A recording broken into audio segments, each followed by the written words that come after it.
ಇನ್ನೇನು ಕೆಲವೇ ಕ್ಷಣಗಳಲ್ಲಿ ಮಾಜಿ ಮಂತ್ರಿ ಎಚ್.ಡಿ. ರೇವಣ್ಣ ಅವರು ಜೈಲಿಗೆ ಶಿಫ್ಟ್ ಆಗ್ತಾರೆ. ಕೆಲವೇ ಹೊತ್ತಿನಲ್ಲಿ ಪರಪ್ಪನ ಅಗ್ರಹಾರಕ್ಕೆ ರೇವಣ್ಣ ಅವರನ್ನ ಕರೆತರ್ತಾರೆ ಎಸ್ಐಟಿ ಅಧಿಕಾರಿಗಳು. ರೇವಣ್ಣ ಅವರನ್ನ ನೋಡ್ಲಿಕ್ಕೆ ರಸ್ತೆಯ ಪಕ್ಕದಲ್ಲಿ ಜನ ಜಮಾಯಿಸಿದ್ದಾರೆ. ಪರಪ್ಪನ ಅಗ್ರಹಾರದ ಬಳಿ ಬಿಗಿ ಪೊಲೀಸ್ ಬಂದೋಬಸ್ತನ್ನ ಮಾಡಲಾಗಿದೆ.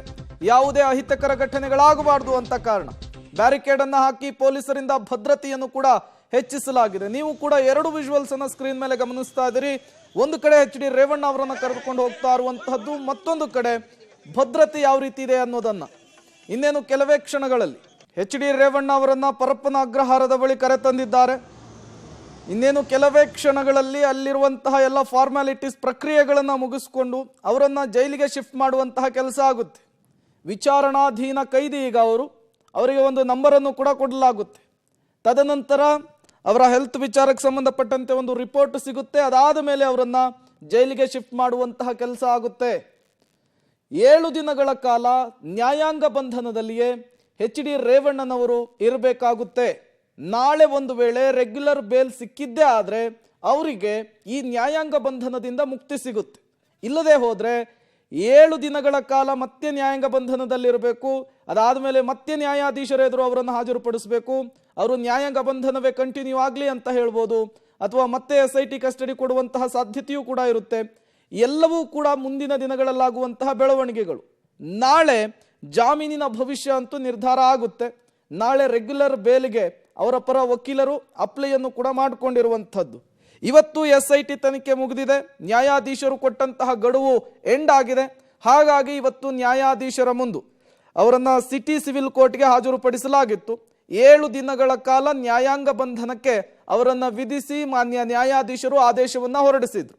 ಈಗ ಅವರನ್ನು ಪರಪ್ಪನ ಅಗ್ರಹಾರದ ಜೈಲಿಗೆ ಶಿಫ್ಟ್ ಮಾಡುವಂತಹ ಪ್ರಕ್ರಿಯೆಗಳು ಆರಂಭ ಆಗಿರುವಂಥದ್ದು. ಈಗಾಗಲೇ ಅವರನ್ನ ಪೊಲೀಸರ ಸುಪರ್ದಿಯೊಟ್ಟಿಗೆ ಭದ್ರತೆಯೊಟ್ಟಿಗೆ ಪರಪ್ಪನ ಅಗ್ರಹಾರದ ಜೈಲಿಗೆ ಕರೆತಂದಿದ್ದಾರೆ. ಅಲ್ಲಿ ಒಂದಿಷ್ಟು ಪ್ರಕ್ರಿಯೆಗಳು ಫಾರ್ಮಾಲಿಟೀಸ್ಗಳನ್ನು ಮಾಡಬೇಕಾಗುತ್ತೆ. ಅದು ಮುಗಿತಾ ಇದ್ದ ಹಾಗೆ ಅವರನ್ನ ಪ್ರತ್ಯೇಕ ಸೆಲ್ಲಿಗೆ ಹಾಕುವಂತಹ ಕೆಲಸ ಆಗುತ್ತೆ. ಎಲ್ಲ ಬೆಳವಣಿಗೆಗಳನ್ನ ನೆನೆಸ್ಕೊಂಡೇನೆ ಎಚ್.ಡಿ. ರೇವಣ್ಣ ಅವರು ಕಣ್ಣೀರಿಟ್ಟಿದ್ದು. ಪರಪ್ಪನ ಅಗ್ರಹಾರದ ಜೈಲನ್ನು ತಲುಪಿದ್ದಾರೆ ಎಚ್.ಡಿ. ರೇವಣ್ಣ ಅವರು. ನ್ಯಾಯಾಂಗ ಬಂಧನದ ಹಿನ್ನೆಲೆಯಲ್ಲಿ ಜೈಲಿಗೆ ರೇವಣ್ಣ ಅವರನ್ನ ಶಿಫ್ಟ್ ಮಾಡಲಾಗಿದೆ. ಜೈಲಿನ ಒಳಗೆ ಪೊಲೀಸರು ಎಚ್.ಡಿ. ರೇವಣ್ಣ ಅವರನ್ನ ಕರೆದೊಯ್ದಿದ್ದಾರೆ. ಇನ್ನು 7 ದಿನಗಳ ಕಾಲ ರೇವಣ್ಣ ಅವರಿಗೆ ಜೈಲು ಶಿಕ್ಷೆ. ನೀವು ಕೂಡ ವಿಜುವಲ್ಸ್ ಅನ್ನ ಗಮನಿಸ್ತಾ ಇದ್ದೀರಿ. ಎಚ್.ಡಿ. ರೇವಣ್ಣ ಅವರನ್ನ ಜೈಲಿಗೆ ಶಿಫ್ಟ್ ಮಾಡ್ತಾ ಇರುವ ಹಿನ್ನೆಲೆಯಲ್ಲಿ ಪರಪ್ಪನ ಅಗ್ರಹಾರದ ಜೈಲಿನ ಎದುರು ಪೊಲೀಸರ ಭದ್ರತೆಯನ್ನು ಕೂಡ ಹೆಚ್ಚಿಸಿರುವಂಥದ್ದು. ಈಗಾಗಲೇ ಸಿಟಿ ಸಿವಿಲ್ ಕೋರ್ಟ್ನಿಂದ ಎಚ್.ಡಿ. ರೇವಣ್ಣ ಅವರನ್ನ ಪೊಲೀಸರ ಭದ್ರತೆಯೊಂದಿಗೆ ಜೈಲಿಗೆ ತೆಗೆದುಕೊಂಡು ಬರಲಾಗಿದೆ. ಪರಪ್ಪನ ಅಗ್ರಹಾರಕ್ಕೆ ಕರೆದುಕೊಂಡು ಬರಲಾಗಿದೆ. ಈಗ ಎಚ್.ಡಿ. ರೇವಣ್ಣ ಅವರನ್ನ ಜೈಲಿನ ಒಳಗಡೆ ಕರೆದುಕೊಂಡು ಹೋಗಿದ್ದಾರೆ ಪೊಲೀಸರು ಅನ್ನುವಂತಹ ಮಾಹಿತಿ ಕೂಡ ಸಿಕ್ಕಿರುವಂಥದ್ದು. ಅಲ್ಲಿ ಒಂದಿಷ್ಟು ಪ್ರಕ್ರಿಯೆಗಳನ್ನು ಫಾಲೋ ಮಾಡಬೇಕಾಗುತ್ತೆ. ಆ ಪ್ರಕ್ರಿಯೆಗಳು ಫುಲ್ಫಿಲ್ ಆಗ್ತಾ ಇದ್ದ ಹಾಗೆ, ಮುಗಿತಾ ಇದ್ದ ಹಾಗೆ ಅವರನ್ನ ಪ್ರತ್ಯೇಕ ಸೆಲ್ಗೆ ಶಿಫ್ಟ್ ಮಾಡುವಂತಹ ಕೆಲಸ ಆಗುತ್ತೆ. ಇನ್ನು 7 ದಿನಗಳ ಕಾಲ ಮಾಜಿ ಮಂತ್ರಿ ಎಚ್.ಡಿ. ರೇವಣ್ಣನವರು ಅದೇ ಸೆಲ್ನಲ್ಲಿಯೇ ಇರಬೇಕಾಗುತ್ತೆ. ಎಲ್ಲ ಖೈದಿಗಳು ಹೇಗಿರ್ತಾರೋ ಹಾಗೆಯೇ ಎಚ್.ಡಿ. ರೇವಣ್ಣ ಅವರು ಕೂಡ ಇರಬೇಕಾಗುತ್ತೆ. ವಿಚಾರಣಾಧೀನ ಖೈದಿ ಅಂತೇಳಿ ಅವರಿಗೆ ಒಂದು ನಂಬರನ್ನು ಕೂಡ ಕೊಡಲಾಗುತ್ತೆ. ಎಸ್ಐಟಿ ಕಸ್ಟಡಿಯಲ್ಲಿದ್ದಾಗಲೇ ಅವರಿಗೆ ಆರೋಗ್ಯದಲ್ಲಿ ಏರುಪೇರಾಗಿತ್ತು. ವೈದ್ಯರಿಂದ ಚಿಕಿತ್ಸೆ ಕೊಡಿಸಲಾಗ್ತಾ ಇತ್ತು.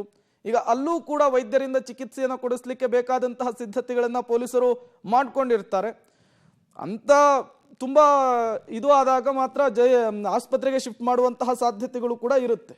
ಮತ್ತೊಂದು ಕಡೆ ನಾಳೆ ರೆಗ್ಯುಲರ್ ಬೇಲ್ಗೂ ಕೂಡ ಅಪ್ಲೈಯನ್ನು ಮಾಡಿರುವಂತಹದ್ದು ವಕೀಲರು. ಅವರ ಆರೋಗ್ಯದ ವಿಚಾರವನ್ನು ಕೂಡ ನಾಳೆ ನ್ಯಾಯಾಧೀಶರ ಮುಂದೆ ಮನವಿ ಮಾಡಿಕೊಳ್ಳುವಂತಹ ಸಾಧ್ಯತೆ ಇದೆ. ಹಾಗಾಗಿ ನಾಳೆ ಅಲ್ಲಿ ನ್ಯಾಯಾಧೀಶರು ಈ ಪ್ರಕರಣದಲ್ಲಿ ಜಾಮೀನಿನ ವಿಚಾರಕ್ಕೆ ಸಂಬಂಧಪಟ್ಟಂತೆ ಒಂದು ಆದೇಶವನ್ನು ಕೊಡ್ತಾರೆ. ಅದೇನಾಗಿರುತ್ತೆ ಅನ್ನೋದು ಕೂಡ ಅಷ್ಟೇ ಕುತೂಹಲ ಕಾರಣವಾಗಿರುವಂಥದ್ದು. ಒಂದು ವೇಳೆ ನಾಳೆ ರೆಗ್ಯುಲರ್ ಜಾಮೀನನ್ನು ಕೂಡ ರಿಜೆಕ್ಟ್ ಮಾಡಿದರೆ ನ್ಯಾಯಾಧೀಶರು 7 ದಿನಗಳ ಕಾಲ ಜೈಲಿನಲ್ಲಿಯೇ ಇರಬೇಕಾಗುತ್ತೆ ಎಚ್.ಡಿ. ರೇವಣ್ಣ ಅವರು.